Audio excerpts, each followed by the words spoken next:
कभी कभी क्रिकेट सिर्फ विकेट्स और रन की कहानी नहीं होती। कुछ खिलाड़ियों के पीछे की उनकी स्ट्रगलिंग की स्टोरी भी मायने रखती है। ऐसा ही कुछ करके दिखाया है इंडियन वुमेन की स्टार बैट्समैन जमाइमा रोड्रिगेज ने। उन्होंने दिखाया कि कैसे जब वक्त खराब चल रहा हो तो बस इंतजार करना चाहिए एक अच्छे वक्त का, और जब वो वक्त आए तो उस मौके को बुलाना चाहिए। मुंबई की कच्ची गलियों में पली बड़ी जमाइमा का एक सपना था क्रिकेटर बनना, पर समस्या ये थी कि आसपास कोई लड़की क्रिकेट खेलती ही नहीं थी। तब उस 11 साल की लड़की ने यह फैसला किया कि मैं भी क्रिकेट खेलूंगी, और उन्होंने अपनी ट्रेनिंग लड़कों के साथ ही शुरू करी। वहां से उनके टफ बनने की कहानी स्टार्ट होती है। जमाइमा का स्ट्रगल 11 से लेकर 16 तक का काफी कठिन सफर रहा, बट उन्होंने हार नहीं मानी और 16 साल की उम्र में उन्होंने इंडियन वुमेन्स टीम के लिए डेब्यू किया और अपने परफॉर्मेंस से, अपने फियरलेस शॉट से फैंस का दिल जीतना शुरू कर दिया। पर आप तो जानते हैं ये लाइफ है, और लाइफ दो सिक्के के पहलू की तरह होती है, और ऐसा ही क्रिकेट में भी था। सब कुछ फेरी टेल तो होगा नहीं।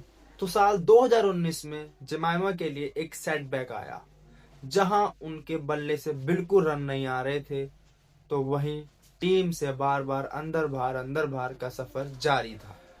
तो जहां उनके बल्ले से रन नहीं आ रहे थे, तो वहीं दूसरी तरफ सोशल मीडिया पर उनकी फैंस फॉलोइंग उनके लिए ही क्रिटिसाइज करने लग गई। तो जहां जमाइमा परफॉर्म नहीं कर पा रही थी, वहीं सोशल मीडिया पर भी उनको ट्रोल किया जाने लगा उनकी रील्स, उनके वीडियोस के लिए। क्योंकि जमाइमा एक कंटेंट क्रिएटिंग पर भी ध्यान देती थी, थोड़ा एंटरटेनमेंट पर्पस से लोगों ने इसको गलत वे में लिया। जहां सोशल मीडिया के आधे फैंस ने उनको मॉडलिंग पर ध्यान देने को कहा, वहीं सेलेक्टर्स ने भी वर्ल्ड कप से उनको ड्रॉप कर दिया। एक टाइम था जहां जमाइमा को मिताली राज से कंपेयर किया जाने लगा था, और फिर बाद में वही फैंस उनको बेंच वार्मर का टैग देने लग गए। एक इंटरव्यू में जमाइमा ने ये कहा था कि इतना हेट मिल रहा है, वो इस चीज को बर्दाश्त नहीं कर पा रही, और उनको ऐसा लग रहा है कि वो क्रिकेट के लिए बनी ही नहीं। बट उन्होंने लास्ट में ये भी कहा था कि अब उनका वक्त है अपनी गेम को और अपने व्यक्तित्व को बदलने का। जमाइमा के लिए सबसे बड़ा सेटबैक उनकी जर्नी का टर्निंग पॉइंट तब आया जब उनके फादर पर एलिगेशन लगा कि उन पर क्रिश्चियनिटी में धर्म परिवर्तन करवाने का आरोप लगा है। ये बात है साल 2024 अक्टूबर मंथ की, जब उनके फादर ईवा रोड्रिग्स पर यह इल्जाम लगा कि वह खार जिम खाने में लोगों को बुलाकर क्रिश्चियनिटी में बदलने को उनको कह रहे हैं।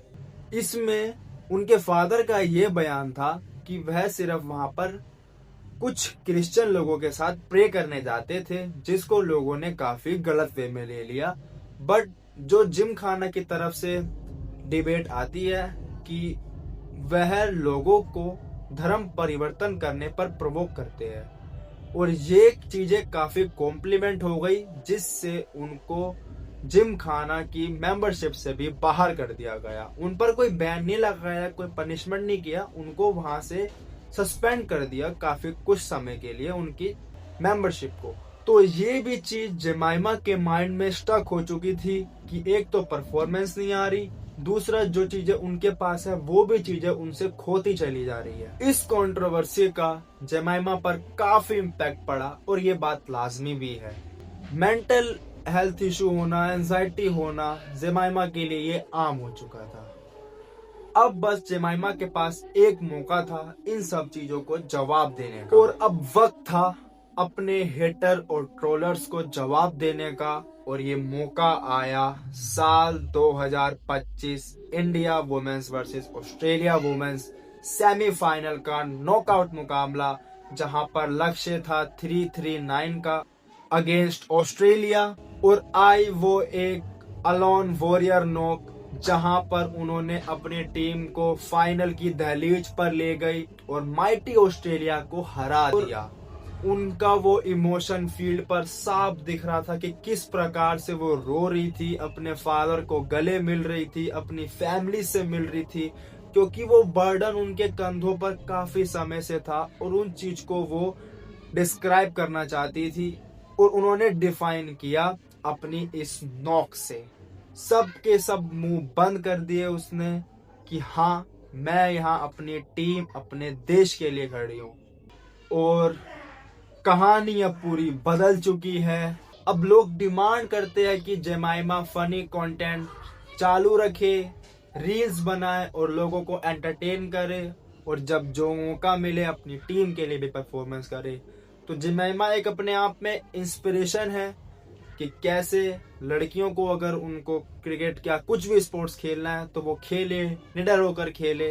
लास्ट में मैं इतना कहना चाहूंगा कि थैंक यू जेमाइमा। तो इसीलिए come back will always harder than setback. मिलते हैं अगली वीडियो में, तब तक के लिए गुड लक। जहां पर स्टिल जेमाइमा अपनी जगह इस वर्ल्ड कप में नहीं तय कर पा रही थी कि वो टीम में है या नहीं है। जब उनको मौका मिला ऑस्ट्रेलिया के अगेंस्ट नंबर 3 पर बैटिंग करने का, जेमाइमा ने इसको दोनों हाथों से ग्रैब किया